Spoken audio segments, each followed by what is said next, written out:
কাজী কুতুবউদ্দিন বখতিয়ার কাকি রহমাতুল্লাহ রাহাতুল কুলুব কিতাবের মধ্যে আছেন কাজী মাইনুদ্দিন চিশতি রহমাতুল্লাহি আলাইহি তিনার পীর ভাই দুনিয়া থেকে বিদায় হয়ে গেলেন। হাজার হাজার মানুষ জানাজার মধ্যে শরীক হয়ে গেল।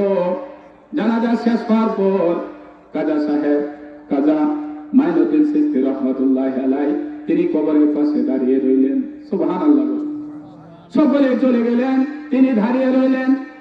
পাশে দাঁড়িয়ে আছেন কাজী কুতুবউদ্দিন বখতিয়ার কাকি রহমাতুল্লাহি আলাইহি, তিনি কবরের পাশে বসে গেলেন, আবার দাঁড়াইলেন। চেহারার রং পরিবর্তন হইল, আবার স্বাভাবিক হইল। কাজী কুতুবউদ্দিন বখতিয়ার কাকি রহমাতুল্লাহি আলাইহি তিনি ছিলেন দিল্লির বাদশা, দিল্লির সুলতান, দিল্লির শাসক। তিনি বললেন, বাবা কি ব্যাপার, সকলে চলে গেল, আপনি একা দাঁড়িয়ে আছেন, আপনার চেহারার রং আমি পরিবর্তন হতে দেখেছি, তার কারণ কি? আবার স্বাভাবিক হয়ে গেল। তিনি বললেন, বাবা মুরিদ এক আশ্চর্য জিনিস। সুবহানাল্লাহ। মুরিদ এক আশ্চর্য জিনিস। তিনি বললেন, বাবা বুঝতে পারে না, বুঝিয়ে বলেন।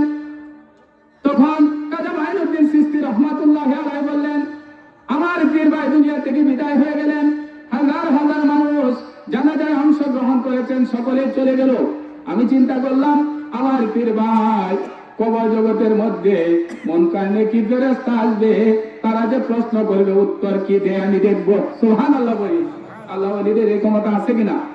দিছে কি? আল্লাহ দিলে কি কোনো সমস্যা আছে? সমস্যা আছে? তিনি বললেন আমি দেখব, এই জন্য দাঁড়িয়ে আছি। তো আমি দেখলাম মুনকার কি ফেরেশতা আসতো, আসার পরে প্রশ্ন করলো, আমার পীর ভাই প্রশ্ন সঠিকভাবে দিতে পারে নাই। এই মুহূর্তে আযাবের ফেরেশতারা কবরের মধ্যে ঢুকে পড়লো। নাউযুবিল্লাহ।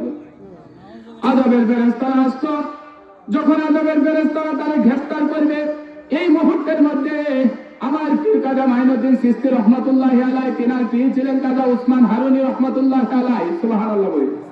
তিনি বলতেছেন আমার পীর কবরের মধ্যে উপস্থিত হয়ে গেল। ফেরেশতাদেরকে বলল, ও ফেরেশতারা কোথায় নিয়ে যাচ্ছ? মুরিদ তো আমার। সুবহানাল্লাহ। কিসের জন্য বায়াত করবে? কিসের জন্য আল্লাহর ওলির সোহবতে ডাকবেন? কোথায় নিয়ে যাচ্ছ? মুরিদ তো আমার। তিনি বললেন, মুনকার কি ফেরেশতা প্রশ্ন করেছে, উত্তর দিতে পারে নাই, লোকটা জাহান্নামে নিয়ে যাচ্ছি। আল্লাহর ওলি উসমান হারুনী রাহমাতুল্লাহি আলাইহি বললেন, মুরিদ আমার। সুবহানাল্লাহ। বলি আল্লাহর ওলির কথা আল্লাহ শুনেন কিনা? সঙ্গে সঙ্গে আল্লাহ পাক রব্বুল আলামিন ফেরেশতাদের উপর ফরমান জারি করলেন, এই ফেরেশতারা শোনো না, আমার বন্ধু কাজী উসমান হারুনী রাহমাতুল্লাহি আলাইহি বলছে মুরিদ ওনার, যাও আমার বন্ধুর কাছে বায়াত হওয়ার কারণে, মুরিদ হওয়ার কারণে যদি কবরে প্রশ্নের উত্তর দিতে পারে না, আমি এই বন্ধুর সহবতে থাকার কারণে তার কবরে আযাব মাফ করে দিলাম। এটা দিলে বলবেন না সুবহানাল্লাহ?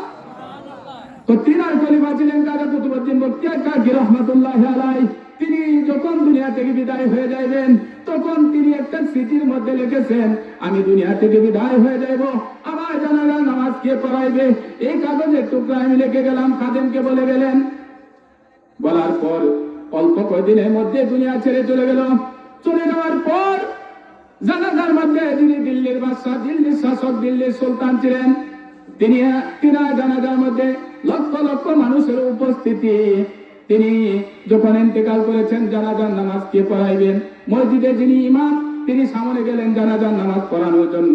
আস্তে আস্তে কাদেম সামনে আসলেন, আসার পরে বললেন, আমার পীর কাজী মাইনুদ্দিন চিশতি রহমাতুল্লাহি আলাইহি, আমার পীর কাজী মাইনুদ্দিন চিশতি রহমাতুল্লাহি আলাইহি, ওনার খলিফা কাজী কুতুবউদ্দিন বখতিয়ার কাকি রহমাতুল্লাহি আলাইহি, তিনি যখন দুনিয়া থেকে বিদায় হয়ে যাবেন, তখন কাগজের মধ্যে লিখে গেছেন ওনার জানাজার নামাজ কে পড়াইবে। সুবহানাল্লাহ। সকলকে বলতেছে, আমি কি বলবো? সকলে বলেন।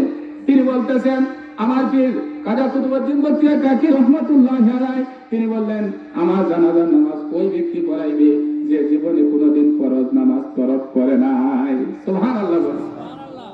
এই সহজ না কঠিন? এই সহজ না কঠিন? আমরা তো মনে করি যে জুব্বাটা যদি পড়তে পারি আর বাবরিটা বাড়তে পারি, এরপরে বীর হয়ে যায়। কথা বলেন ঠিক কিনা? যদি তাহলে একটু লেবাসটা ধরতে পারি, এরপরে আমরা বড় বীর হয়ে যাই। আমার মতো বড় বীর এই পৃথিবীর মধ্যে আর কেউ নাই। কথা বলেন ঠিক কিনা?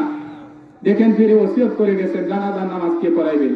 আলোচক এসে গেছে, আমি লম্বা করতেছি না, কথা বলে আপনাদের কষ্ট পাচ্ছেন, কথাটা শুনে রাখেন।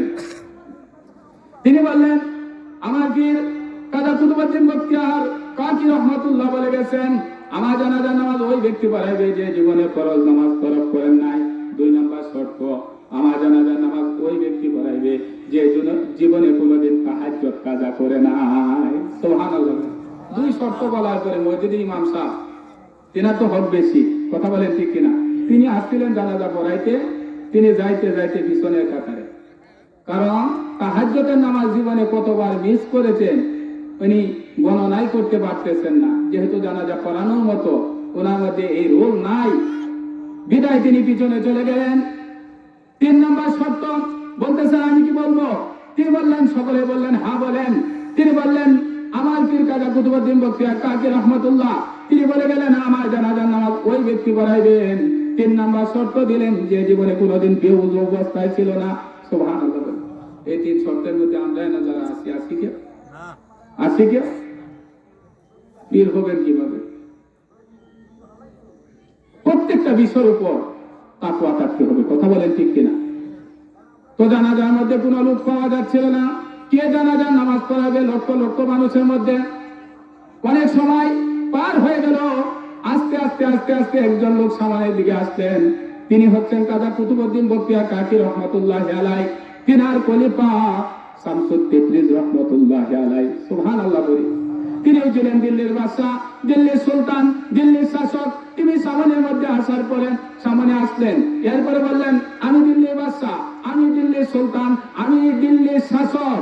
আমি যখন কাজী কুতুবউদ্দিন বখতিয়ার কাকি রহমাতুল্লাহি আলাইহি ওনার হাতে বায়াত নিয়েছি, এরপর থেকে কোনোদিন আমি ফরজ নামাজ তরক করি না। সুবহানাল্লাহ। আমার পীরের নামাজ, জানাজার নামাজ আমি পড়াইবো, কারণ যেদিন থেকে আমি বায়াত সহবতে গিয়েছি এরপরে কোনোদিন ফরজ নামাজ ত্যাগ করে নাই। 2 নম্বর শর্ত আমার মধ্যে আছে। 2 নম্বর যে শর্ত আমার পীর দিয়েছে, যেদিন থেকে আমি ওনার সহবতে গিয়েছি, ওনার কাছে মুরিদ হয়েছি, এরপর কোনোদিন আমি তাহাজ্জুদ কাজা করি নাই। সুবহানাল্লাহ বলি। 3 নম্বর শর্ত এটাও আমার মধ্যে আছে। 3 নম্বর শর্ত দিয়ে উজু অবস্থায় থাকা যাবে না। আমার পীর কাজী কুতুবউদ্দিন বখতিয়ার কাকি রহমাতুল্লাহি আলাইহি তিনার সহবতে আমি যেদিন থেকে গিয়েছি, আমি দিল্লির বাদশা, আমি দিল্লির শাসক, আমি দিল্লির সুলতান। আমার কত মিটিং থাকে, আমার কত মিছিল থাকে, আমার কত সমাবেশ থাকে।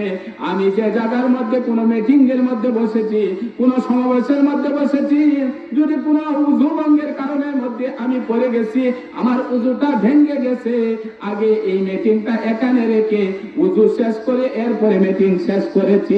সুবহানাল্লাহ বলি। বলেন আমার পীরের জানাজার নামাজ আমি শামসুত তিবরিজ রহমাতুল্লাহি আলাইহি পড়াইবো। সুবহানাল্লাহ বলি। যে বাবা আল্লাহ ওলিদের দরবারে গেলে, আল্লাহ ওলিদের দরবারে গেলে, সহবতে গেলে ওলিরা যে কথাগুলো বলে, ওনাদের যে সাজরা শরীফ আছে, এই সাজরা শরীফ আর ওনাদের কথা মতো যদি আপনি চলতে পারেন, তাহলে মুহূর্ত সময় কাটলে 100 বছর রিয়াহিন ইবাদতের চেয়ে উত্তম। কথা বলেন ঠিক কিনা?